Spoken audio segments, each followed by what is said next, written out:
A todos. Bueno, ya están grabando y me da mucho gusto estar con ustedes. La verdad estoy muy nerviosa. Ojalá puedan prender más de ustedes sus cámaras porque así no siento que estoy hablando sola. Pero bueno, pues ya me presentó Cristian, soy Anaí Morales, Ciudad de México, y posiblemente no conozco a la mayoría de ustedes o a ninguno tal vez, pero pues somos hermanos en Cristo. Entiendo que es la clase número 3. Pues ahora sí que ya vi su primera y segunda clase, yo también, y espero que recuerden más o menos de lo que han estado viendo. Entiendo que también tienen clases musicales o lo que estén estudiando musicalmente hablando, y pues todos hablamos el mismo lenguaje porque entiendo que somos, pues también músicos o cantantes o directores o lo que sean, pero también somos adoradores. Entonces, pues vamos a adentrarnos en un tema bien padre el día de hoy, que se llama, bueno, voy a compartir mi material, Chris. Ya se me estaba pasando. Mm,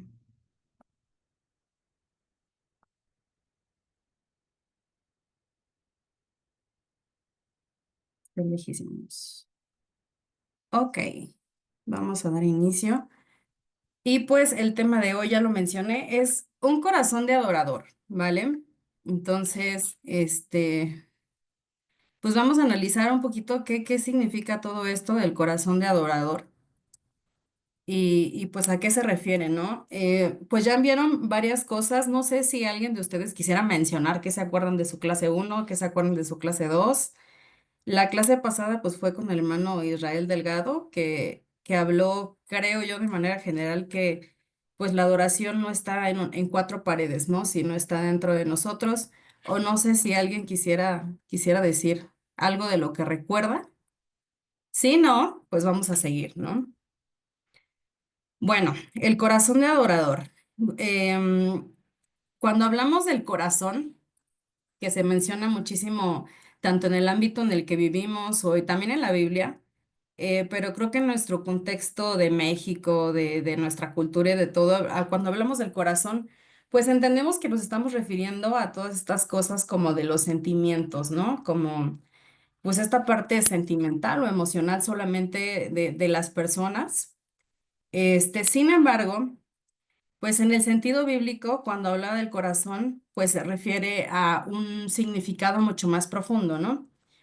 En la Biblia, cuando se habla del corazón, pues en el Antiguo Testamento se usaba esta palabra hebrea levá, y en el Nuevo, pues la palabra griega que es cardia, y va en un sentido más profundo, no solamente de las emociones, ¿no? Sino que abarca mucho más, se refiere en sí al centro del ser humano, como son los pensamientos y razonamientos, que sería la mente, sí a las emociones, como ya lo entendemos más comúnmente en nuestra cultura, y la voluntad y las decisiones y la conciencia moral, ¿no? Entonces, como podemos ver, cuando en la Biblia encontramos la palabra esta del corazón, pues habla de una manera muy integral de todo lo que somos, de todo lo que pensamos, de la voluntad que hacemos y pues de la conciencia moral, ¿no?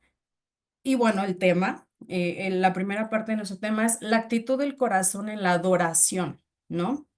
¿Qué actitud entonces del corazón? Entonces, ¿qué actitud de los pensamientos, emociones, voluntad y conciencia moral tenemos en la adoración? Lo podemos entender de esta forma, ¿vale?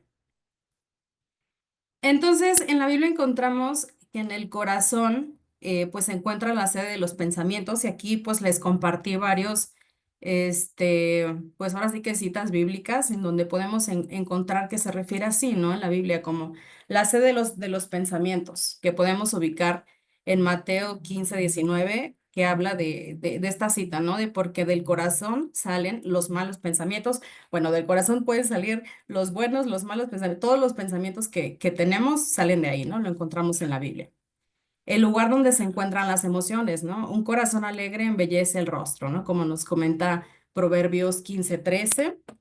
Y pues el centro de nuestras voluntades, de nuestras decisiones, ¿no? Amarás al Señor tu Dios con todo tu corazón, que esto es pues un mandamiento que existe, pero pues es una decisión o voluntad del humano hacerlo o no. Entonces, parafraseando, que este mandamiento también lo dio Jesús en su momento, podríamos decir que se refieren, ¿no? Ámame con todo lo que piensas, con todo lo que sientes, con todo lo que decides y con todo lo que eres, ¿no? Viendo de esta forma, pues podemos entenderlo con más profundidad, pues cómo podríamos, pues, adorar con un corazón como Dios quiere que lo adoremos, ¿no? Y bueno, podemos saber también dentro de la escritura que Dios mira nuestro corazón antes que la acción. Nosotros, como ministerios de alabanza, pues somos usualmente personas muy vistas dentro de nuestras congregaciones o dentro de los eventos en los que nos desarrollemos, ¿no? Pues que somos muy vistos que para las veladas, que para tocar aquí, tocar allá.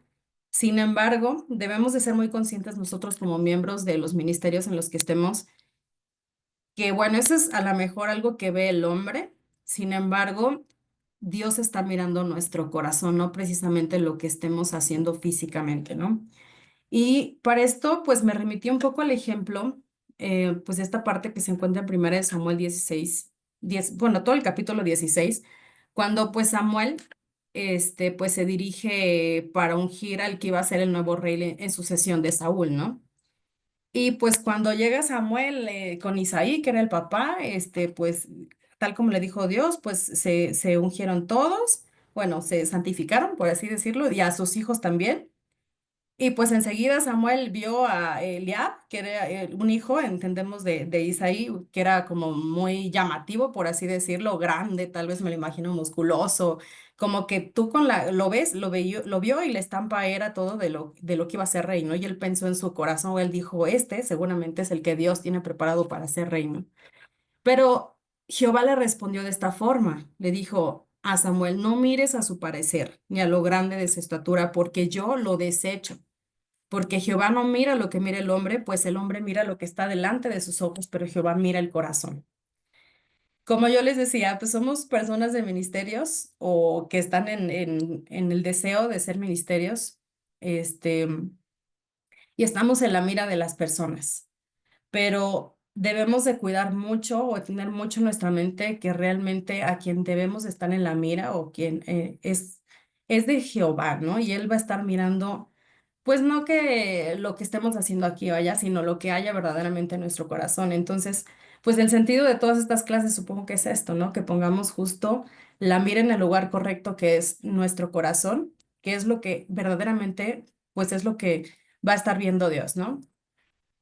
Y hay ejemplo de ofrendas agradables con un corazón agradable o no agradable ante Dios. Está este otro ejemplo que yo creo que todos ustedes conocen de Génesis 4 del 3 al 7 en donde habla de dos hermanos, ¿no? De Caín y Abel, que los dos presentaron una ofrenda a Dios, ¿no? Uno se dedicaba a la agricultura, a toda esta parte, y el otro tenía un rebaño. Y pues dice, ¿no? Esta parte que Caín presentó una ofrenda del fruto de la tierra, pero Abel por su parte presentó lo mejor de su rebaño, es decir, los primogénitos de su rebaño con su grasa, y cuando usa la Biblia esta expresión de la grasa habla de la abundancia, ¿no? De lo mejor. Y el Señor miró con agrado esta ofrenda, pero no miró con agrado la de Caín, ¿no? Y pues cuenta la historia, esta que estamos leyendo, pues que Caín se entristeció mucho y Jesús le cuestiona, ¿no? Y le dice, pues si hicieras lo bueno, podrías andar con la frente en alto, pero si haces lo malo, el pecado te acecha como fiera para atraparte. No obstante, tú puedes dominarlo, ¿no? Le estaba dando la salida que, pues a lo mejor su ofrenda en ese momento no era buena, pero que podía vencer eso que él estaba sintiendo y que podía tal vez no pecar. Sabemos cómo termina la historia, que sí termina pecando, que termina matando a su hermano y haciendo cosas malas, pero analizando una ofrenda y otra pues podemos analizar un poco, ¿no? ¿Qué fue lo malo? Realmente la Biblia no menciona en sí, o sea, tan textual, qué fue lo qué había de malo en la ofrenda de Caín, ¿no? Pero por cómo se dicen las cosas o cómo las dijo, podemos, analizarlo, ¿no? Yo resalté aquí unas palabras. Cuando describe la Biblia, la ofrenda de Caín lo dice así. Caín simplemente ofreció una ofrenda del fruto de la tierra. Y en contraste de cómo define la ofrenda de Abel, menciona que Abel dio lo mejor en su ofrenda. No es como que, ay, a Dios es que a Dios le gustan más el rebaño que frutas o que otra cosa, ¿no? Y después nos da más luz cuando le dice, ¿no? Le cuestiona, si hicieras lo bueno, podrías andar con la frente en alto, ¿no? Podemos intuir varias cosas. Una, que Caín tal vez también no ofreció al Señor, este, pues a lo mejor lo mejor de la cosecha que tenía en ese momento, sino como que para salir del evento o lo hizo de una manera rutinaria de, bueno, pues agarro estas frutitas, se las llevo al Señor y pues ya, ¿no? A lo mejor, pues nada más, ni siquiera podemos imaginarnos que a lo mejor agarró unas frutas que no estaban tan buenas ya o que le sobraban por ahí y que las llevó al Señor, ¿no? Sin embargo, Abel tuvo el cuidado y ese temor de decir, bueno, voy a ofrecerle al Señor una ofrenda, voy a agarrar de lo mejor que tengo mira, este corderito, los primogénitos que tengo, pues son los que le voy a ofrecer al Señor, ¿no? Y ofrecer los primogénitos es un acto también de fe, ¿no? Porque estás ofreciendo lo primero, el primer rebañito que tienes porque estás teniendo fe de que vas a tener, pues, más abundancia posterior, ¿no? Entonces, en esta parte em, ¿qué pregunta debemos hacernos nosotros? Si lo queremos llevar a nuestra vida, ¿qué pregunta te harías cuando ya lees esta parte de la Biblia, ¿no? Cuando leemos estos ejemplos de ofrendas gratas y ofrendas no gratas, y estamos hablando de que somos ministerios, pues nuestro ministerio es un servicio a Dios. Digamos que es una de las ofrendas que ofrecemos a Dios, ¿no? Pero podemos preguntarnos si esta es agradable a Él o no agradable a Él. Hablábamos de que Abel ofreció una ofrenda de lo mejor que tenía. Y no precisamente tiene que ser una ofrenda ay, más costosa, súper así o súper todo, ¿no? Ahorita les voy a mostrar otro ejemplo, que realmente el tamaño vistoso de una ofrenda no se define pues porque sí sea de alto valor monetario, ¿no? Sino por la abundancia que hable tu corazón de tu ofrenda, ¿no? Entonces nosotros como personas, como ministerios, como personas que ofrecen este servicio a Dios, nos debemos de hacer esa pregunta, ¿no? ¿De qué tamaño es mi ofrenda o qué tan agradable pudiera estar siendo la ofrenda que hago a Dios? Sí, tal vez yo paso a tocar, sí, tal vez yo paso a ser ese instrumento que Dios use para llevar a los hermanos a, pues, una adoración, o a que les ayude a alabar a Dios. Pero realmente mi vida, mi corazón es algo que agrade a Dios. Y vemos otro ejemplo de que realmente a veces pudiera parecernos a nosotros a la inversa insignificante nuestra ofrenda. O a muchos les podría poder ver insignificante lo que estamos ofreciendo, ¿no? Nos podrían criticar tal vez así como de que, ay, mira ese que toca, lo hace bien feo todavía, o siempre se desafina, o mira, ella canta de esta forma, como que se le va la onda en esto, se le va la onda en el otro. Pero Dios ve el corazón, ¿no? Dios ve con qué intención lo hacemos y nos muestra este ejemplo en el que Jesús pues estaba observando, ¿no? Cómo depositaban las ofrendas y muchos ricos depositaban pues grandes ofrendas, pues así mucho dinero, ¿no? Pero vio a la viuda que echó dos monedillas de cobre de poco valor y les dijo, ¿no? Que ese era el mayor tesoro que alguien podía ofrecer porque no dio de lo que le sobraba como los demás, sino que dio todo el sustento que ella tenía. Entonces, pues eso es lo que vio, ¿no? Que esa es una ofrenda valiosa. Cuando tú das lo mejor que tienes. Hace rato veíamos que Abel dio lo mejor que tenía en carneros y eso es de alto valor, ¿no? Pero a veces lo que tenemos en dado momento pudiera parecer insignificante para otros, pero a veces es todo lo que tenemos en este momento, ¿no? Yo aplaudo muchísimo a todos ustedes que se están preparando porque tomar de tu tiempo para mejorar en tu servicio a Dios, yo considero que es querer dar lo mejor a Dios. Sin embargo, a lo mejor nada más es revisar que tu motivación sea la correcta, ¿no? Que no sea solamente el ser visto, el esto o el otro, sino verdaderamente ofrecer, pues, lo mejor que tienes, así como lo hizo Abel, ¿no? Y a lo mejor en un principio, cuando empiezas a tocar o empiezas a aprender a cantar o a dirigir cultos o a lo que tú te estés dedicando en eso, pudiera parecer insignificante, pudiera parecer poco. Sin embargo, Dios está viendo que tú te estás queriendo esforzar por dar algo mejor, ¿no? Y a la inversa, hay personas que a lo mejor musicalmente hablando ya están muy avanzadas, que a lo mejor tienen la voz más privilegiada, todo. Sin embargo, pudiera ser que en algunas ocasiones pudieran estar dando de lo que les sobra, ¿no? Que ya no se preparan, que ya no están en conexión con Dios, que improvisan todo, que no tienen esa actitud o esa forma de entregar su corazón por completo a Dios, ¿no? Bueno, en la segunda parte de nuestra reflexión, quisiera que, bueno, se trata acerca de la humildad, la entrega y la santidad en la oración, en la adoración. Y vamos a ir analizando cada una de estas, ¿no? Primero, como punto muy importante, cuando hablamos de la humildad, a mí se me figura que antes de empezar a abordar el concepto como tal, tenemos que entender que para abordar la humildad tenemos que ubicarnos en nuestro justo lugar. Y me gustaría que nos metiéramos mucho en nuestra cabeza y en nuestro corazón, que la adoración, nuestra adoración, no es algo que necesite Dios. Así, realmente no hay algo que Dios en sí mismo necesite de nosotros, no necesita nuestra adoración. Nosotros necesitamos adorar a Dios. Entonces, partiendo de que nunca, así como que, ay, pobrecito Dios, lo vamos a adorar, no, o sea, no va a llegar el día en el que Dios necesita algo de nosotros, propiamente dicho, ¿no? Y aquí puse este ejemplo, bueno, no este ejemplo, esta cita bíblica en donde menciona justo eso, ¿no? Tenemos un Dios soberano, un Dios que crea todo el universo, un Dios que es dueño de todo.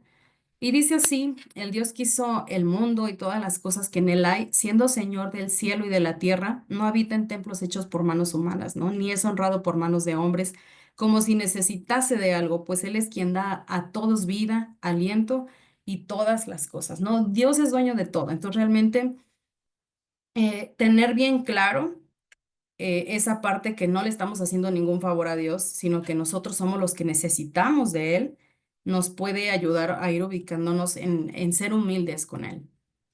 En la segunda parte me gustaría puntualizar también que el ser humano fue creado para adorar a Dios, ¿no? Es parte de nuestro propósito y de nuestra necesidad. Y en el Salmo 100 del 2 al 3 dice, servir a Jehová con alegría, venir ante su presencia con regocijo. Reconoced que Jehová es Dios. Él nos hizo y no a nosotros mismos. Pueblo suyo somos y ovejas de su prado. Fuimos creados para adorar a Dios. Y bueno, hemos estado viendo lo que implica justamente adorar, ¿no? Una vida de entrega, una vida de estar enfocado en Dios, una vida de mejora continua para adorar y ser más conforme a su corazón. Y punto número C, adorar a Dios es nuestra mayor necesidad, no la suya. Y dice este mandamiento que ya habíamos tocado, y amarás a Jehová tu Dios de todo tu corazón y de toda tu alma y con todas tus fuerzas. Es nuestra necesidad, no la suya. Realmente en nuestro corazón fue creado esa necesidad de adoración, en la que plenamente solamente se puede llenar con la adoración a Dios, ¿no? En este mundo todos adoramos muchas cosas, hasta los que no creen en Dios, porque tenemos esa necesidad. Si ustedes ven en la humanidad, pues la gente adora el dinero, el poder, su imagen, muchas cosas, porque buscamos que adorar, es una necesidad que tenemos.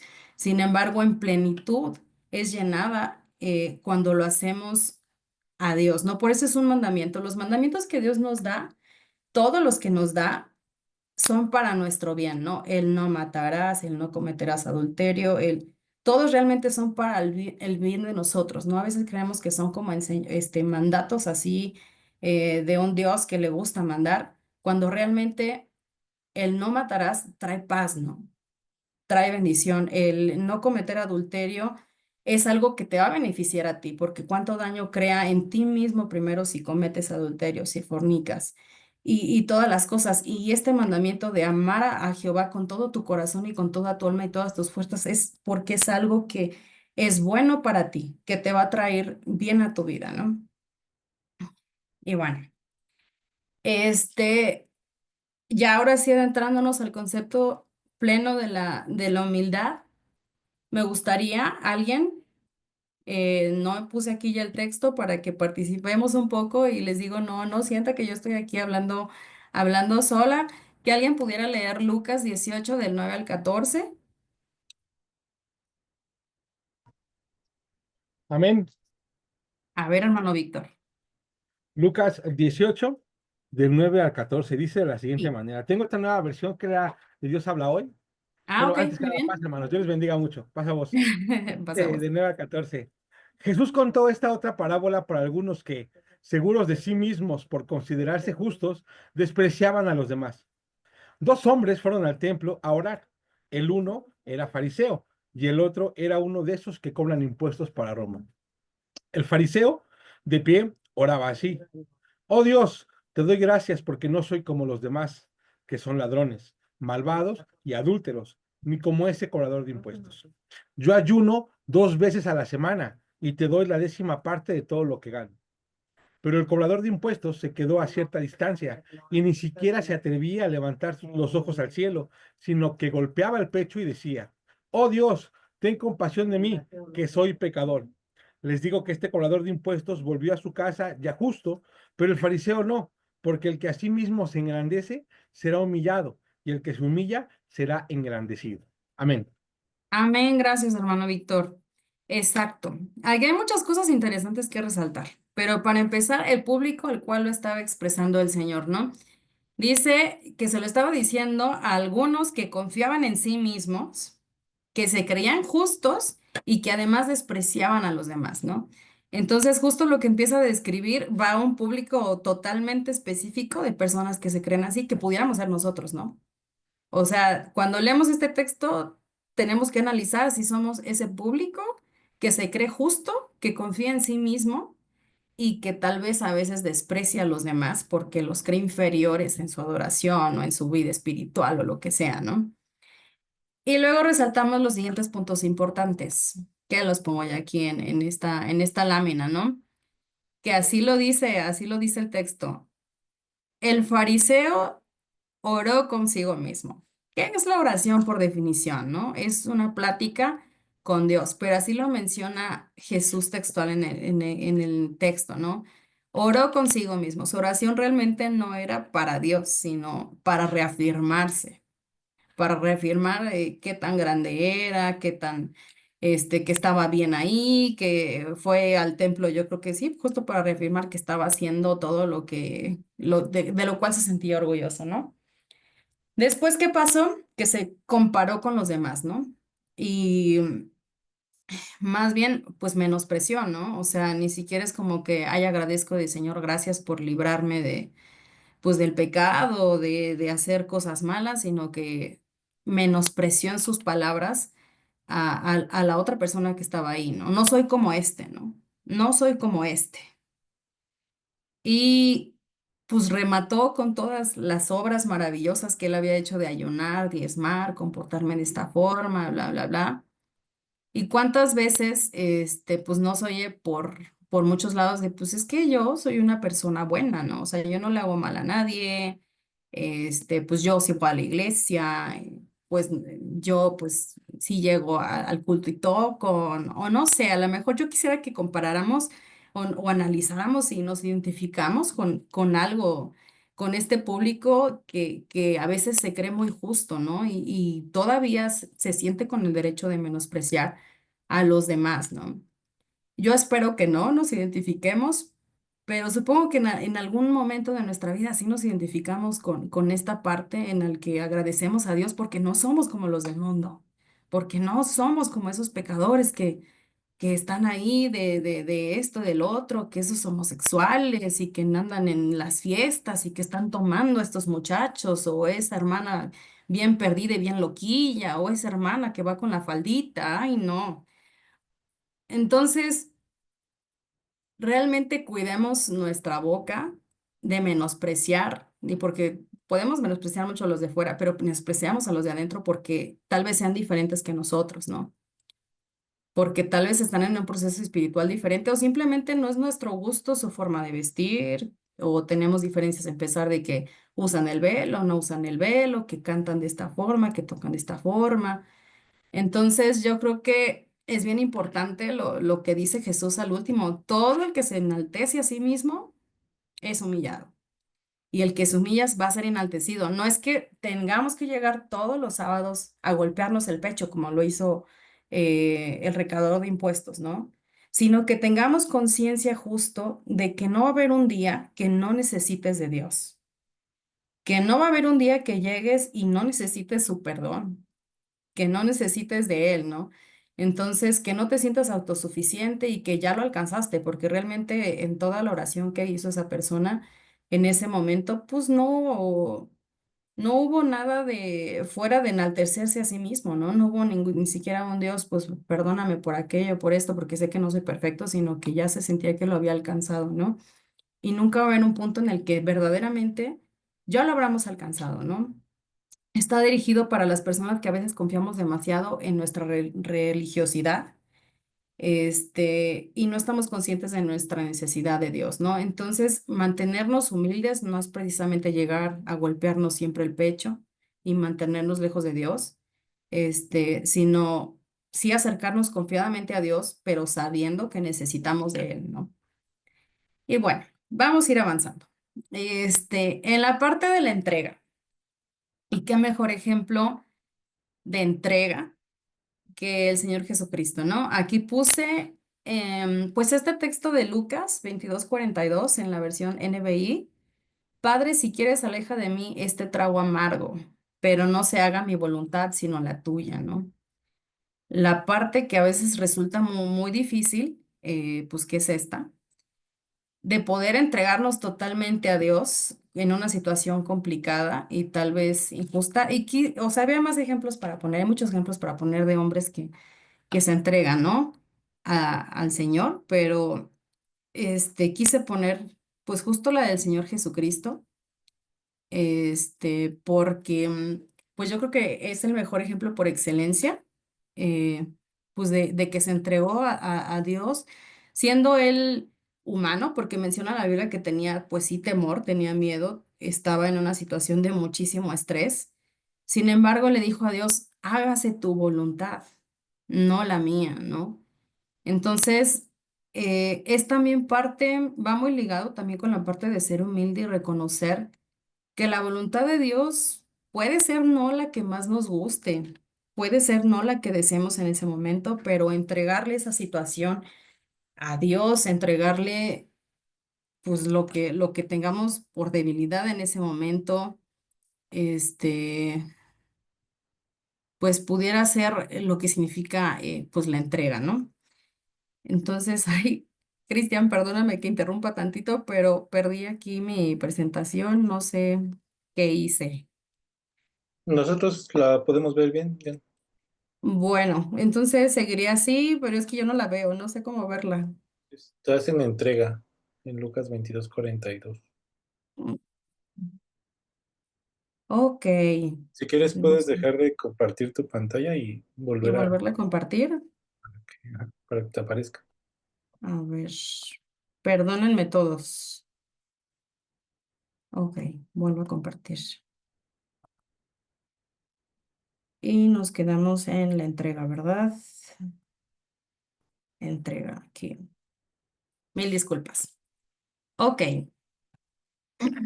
Y bueno, este texto es súper importante cuando hablamos de la entrega, ¿no?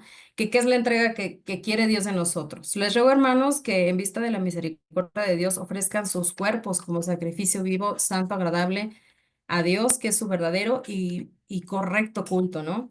Ofrecer nuestros cuerpos como sacrificio vivo. ¿Y qué significa pues esta parte, ¿no? De entregar nuestros cuerpos en sacrificio vivo. Pues pusimos ahorita el ejemplo de Jesús, ¿no? Que él literalmente entregó su cuerpo en sacrificio vivo, pero nosotros, pues, ¿qué sería entregarnos? Entregar a lo mejor lo que es nuestra debilidad, entregar situaciones difíciles, entregar esas partes que nos duele que alguien toque, que Dios pueda tocar, ¿no? Y la verdad es que la entrega, pues entregar nuestro cuerpo al alfarero, pues ¿qué es un alfarero? Alguien que moldea. y para moldear, pues se estrujan las cosas, a veces se tiene que romper, a veces tiene que doler, pero la entrega es así, ¿no? Y nosotros siendo imperfectos, a veces pues, nos ponemos mucho nuestros moños para entregarnos a Dios, pero justo Dios lo hizo, Jesús lo hizo siendo que no tenía pecado y se dejó en las manos de Dios y fue glorificado. Él resucitó, Él está a la diestra del Padre y fue glorificado y nosotros lo seremos en algún momento, ¿no? Entonces, es difícil esta parte de la entrega porque requiere estar dispuesto a someternos a la voluntad de Dios, cualquiera que ésta sea, ¿no? Pero bueno, y avanzando a la otra parte, porque dijimos que era humildad, era entrega y era santidad, ¿no? Entonces, en la parte de la santidad, pues en el hebreo está el kadosh, que significa apartado, este, pues, ¿qué significa esta parte de apartado o consagrado o dedicado a Dios? Algo que está separado de lo que normalmente o lo comúnmente es usado y específicamente, pues, es para los propósitos de Dios, ¿no? No lo puse aquí, pero en el Nuevo Testamento también existe una palabra para santidad que es del griego agios, que también tiene el significado de la separación del pecado y dedicación a Dios, pero además implica la transformación a la imagen de Cristo, que es nuestro ejemplo perfecto de la santidad, ¿no? Y bueno, esta parte de la santidad no es un atributo que es, o sea, solamente de Dios, ¿no? Sino que también es un llamado a todos nosotros como cristianos que se nos hace para vivir una vida en santidad, ¿no? Sabemos que no vamos a alcanzar pues la perfección de Cristo, pero sí nos dice la Escritura que debemos de tratarnos de poner a la talla de Jesús, ¿no? Que estuvo en este mundo, que vivió todo lo que nosotros vivimos. Sin embargo, pues vivió una vida de santidad, ¿no? Y no es imposible, o sea, no es imposible vivir una vida.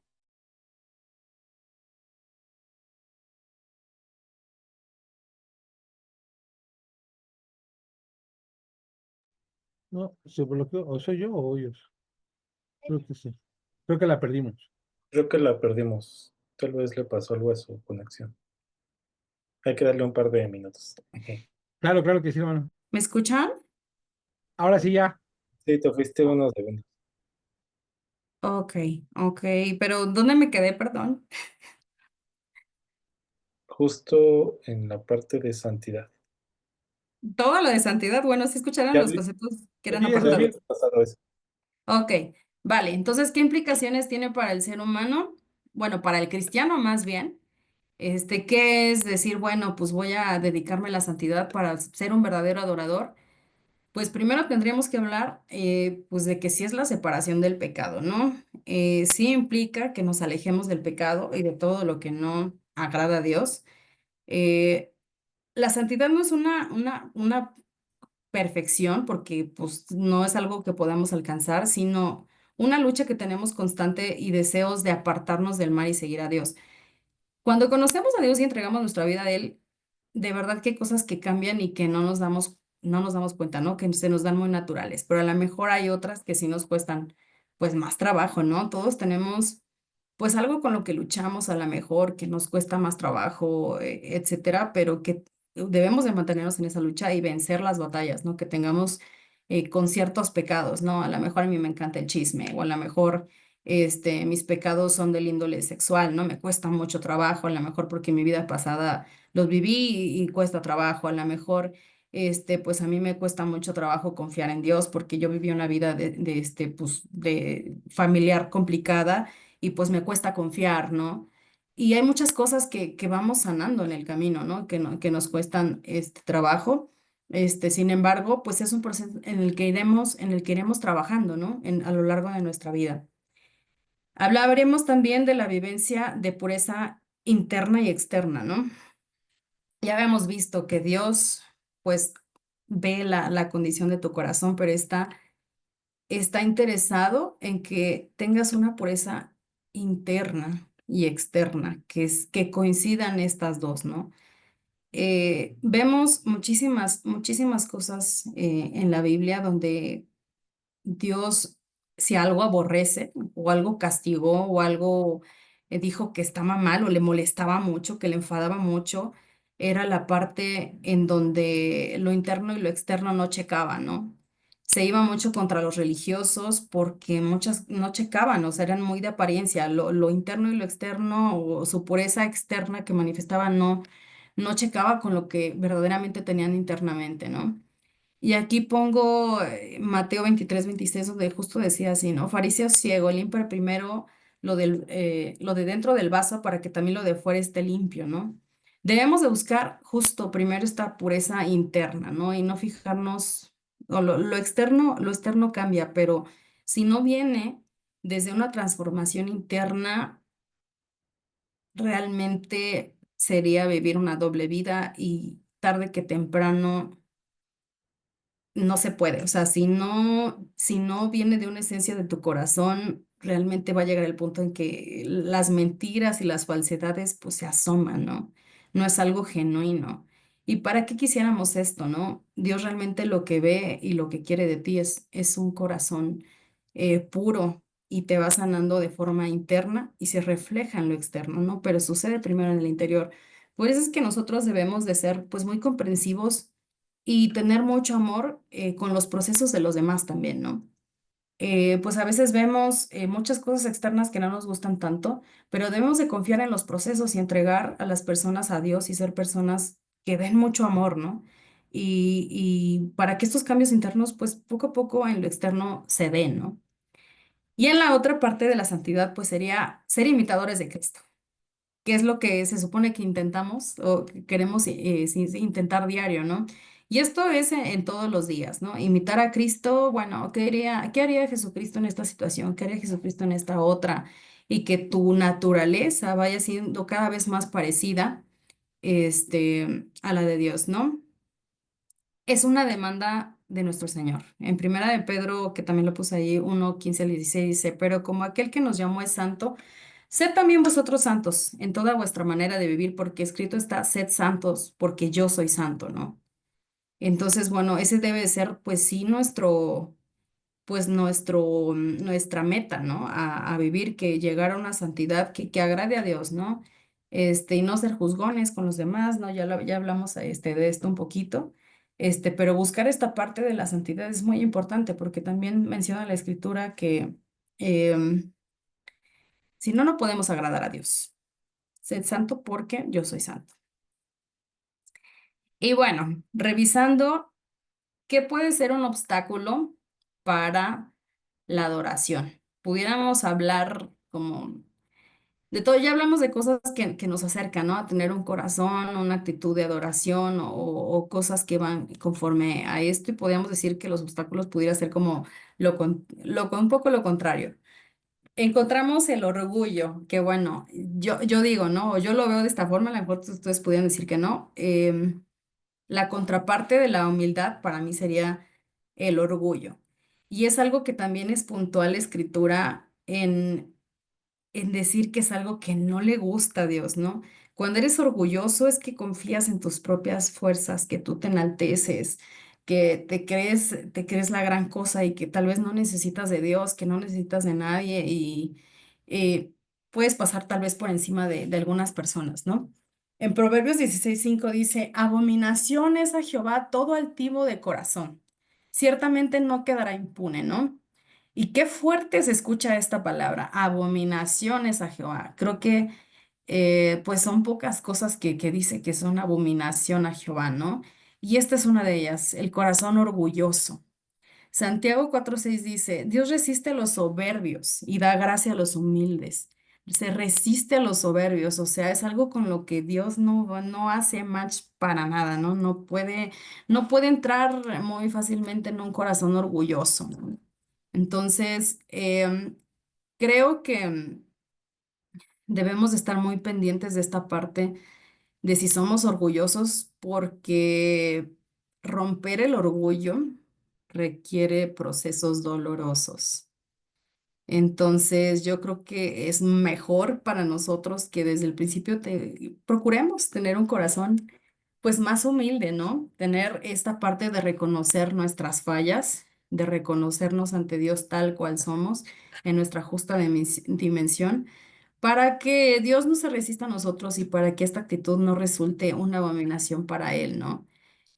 Podemos a lo mejor poner el ejemplo de Pablo, de cómo él era una persona pues muy apasionada por lo que hacía, pero tenía mucho de qué sentir orgullo, ¿no? O sea, era muy religioso de su época o algo y Dios quebró bastante fuerte en su momento este orgullo que tenía a Saúl, el orgullo que tuvo en su momento lo llevó totalmente a la ruina, ¿no? Y que su descendencia se esfumara por ahí.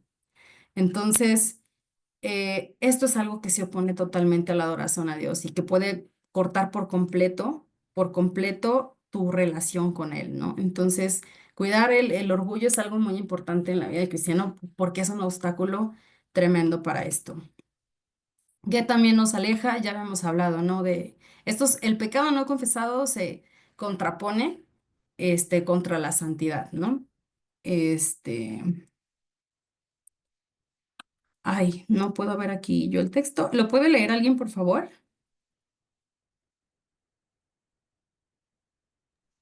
Amén, nuevamente, yo hermanos, si gustan, o no sé si hay alguien más que quiera participar. No, ya dale tú, gracias. Ok, dice Isaías 59:2, nueva versión internacional, dice, pero vuestras iniquidades han hecho división entre vosotros y vuestro Dios, y vuestros pecados han hecho ocultar de vosotros su rostro para no oír.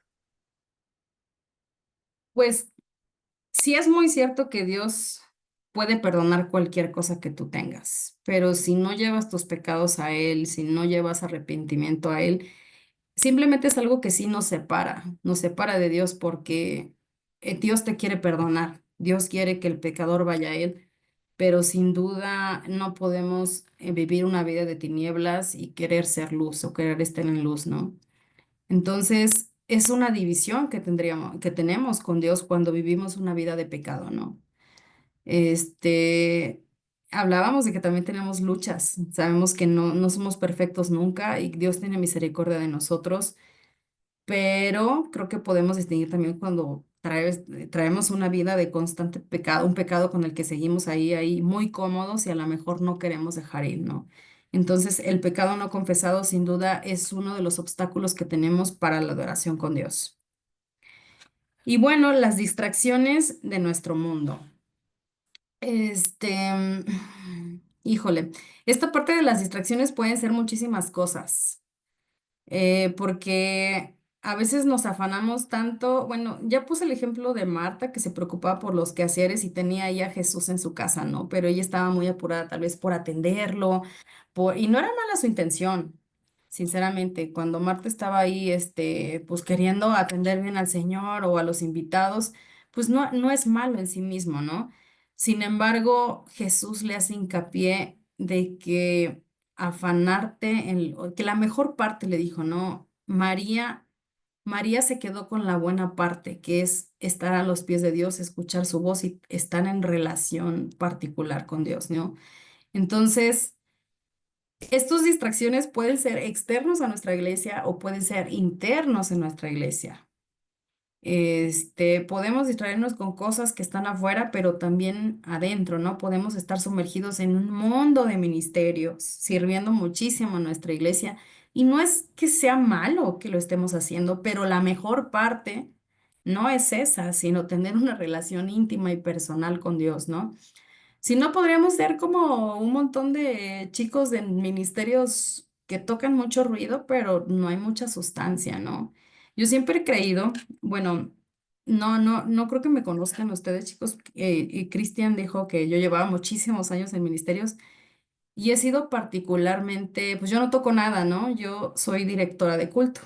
Es en lo que he estado y siempre he creído que se nota demasiado cuando no hay una esencia que respalde lo que estás diciendo ahí, ¿no? Cuando no hay una relación, una conexión que tengas con Dios, difícilmente vas a poder transmitir esa conexión, ayudar o servir de esa forma para que lo hagan los hermanos, ¿no?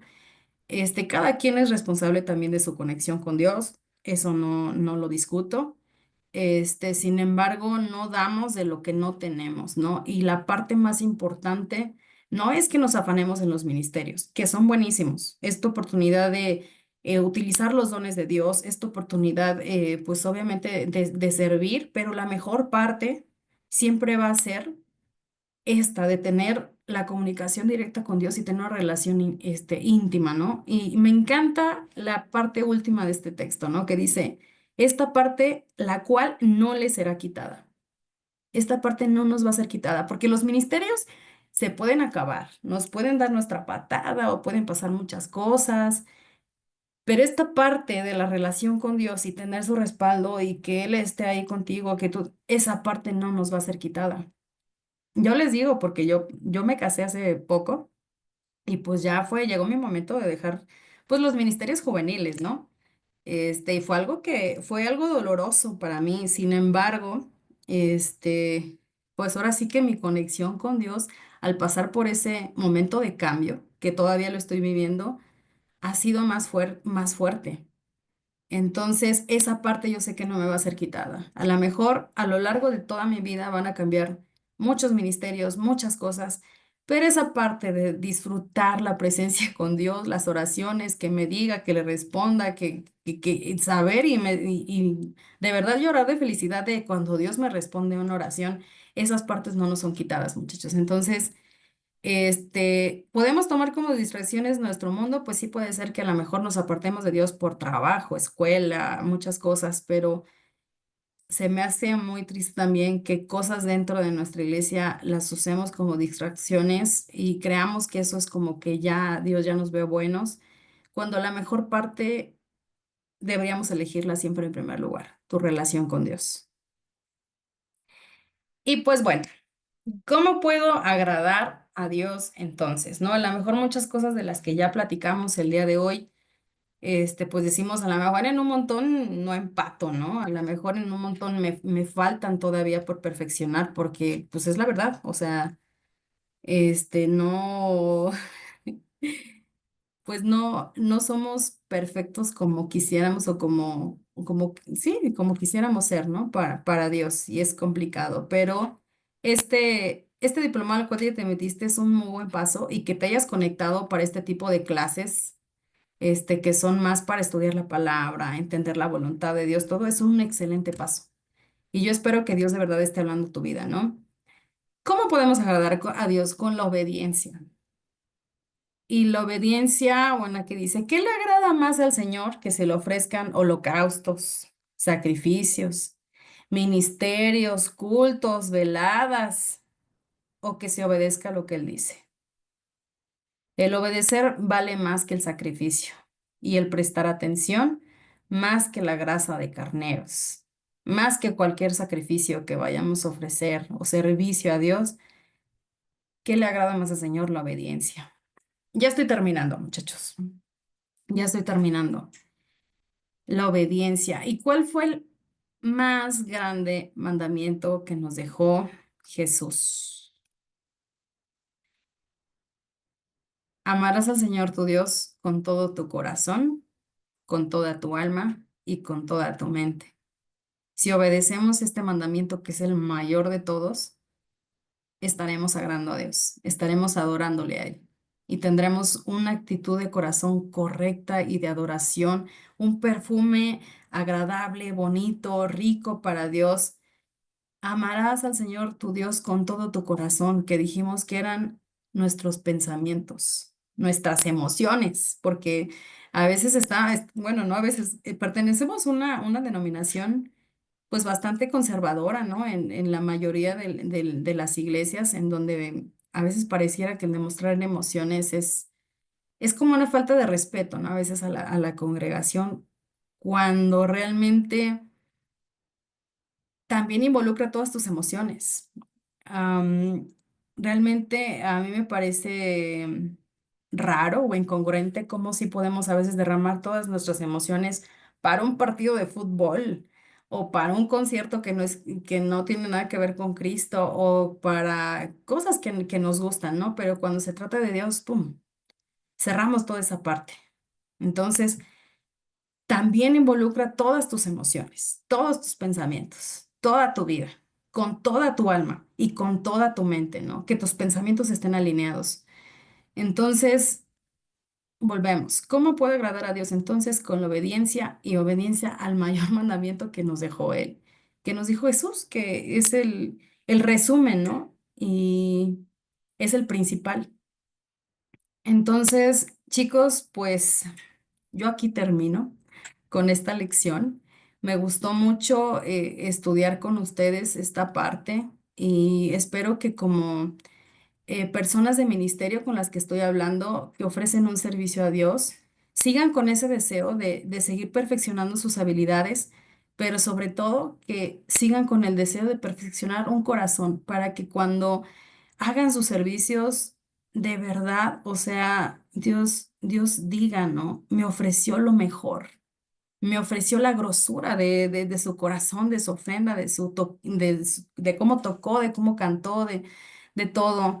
Yo los invito, ya estamos en el Shabbat, ¿no? Ya estamos en sábado, en día de reposo, dijo mi hermano en su oración, y es cierto que su corazón, mañana en los servicios que dan en sus iglesias, recuerden esto, ¿no? Amar al Señor con todo su corazón, sus pensamientos, su fuerza, y que ese sentimiento o esa más bien voluntad los acompañe el resto de sus vidas. Que Dios les bendiga mucho.